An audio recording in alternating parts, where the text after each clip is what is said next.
কোন পত্রিকা? আমি কোন পত্রিকা? সার্চিনে টিএনএন স্যার। এটা কোন পত্রিকা?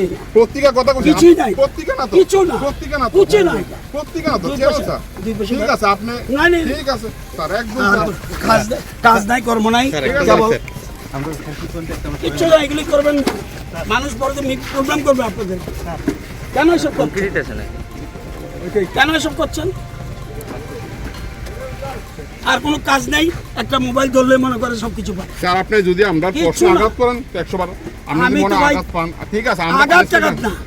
আমরা স্যার কোশ্চেন করতাম নাকি? আমরা কি কোশ্চেন করতাম না তো? এইসব কোশ্চেন করেন না স্যার তাহলে স্যার আপনি জানেনই না কিছু। সাংবাদিকতা আমি জানেন আপনার আমি এখন বলছি তো সাংবাদিকতা জানেন না না ঠিক আপনি যেটা করবেন তাহলে এটা সত্যি হবে আপনার সাংবাদিকতা জানেন ঠিক আছে আপনি স্যার আপনি কি জানেন? আমি স্যার তর্কে যাইতাম না স্যার আমি তর্কে যাইতাম না এই ব্যাপারে আমি কোনো হেড কে সার্চিনে টিএনএন মিডিয়ার হেড কে সার্চিনে টিএনএন আমি আমার স্যার নাম কইতাম না স্যার আপনি খবর দেয়া এটা কইতো দরকার না না স্যার আমি কেন এটা না দরকার স্যার আমি কইতাম না একবার স্যার আমি তো আমার নাম রতননাথ বলছি আপনি বলতে পারেন না আমাদের মিডিয়া হাউসে না স্যার আমি এই কথা কইতাম আপনি হেড নাই কইছি সার্চিনে আরে টিএনএন হেড আপনি নাই খবর নিয়ে দেখেন হেড আছে কিনা একদম স্যার আপনি খবর কে নিয়ে এসে? দেখেন আপনি দেখেন আমার তো দরকার আমি এই পাবলিক কইতাম ঠিক আছে আপনি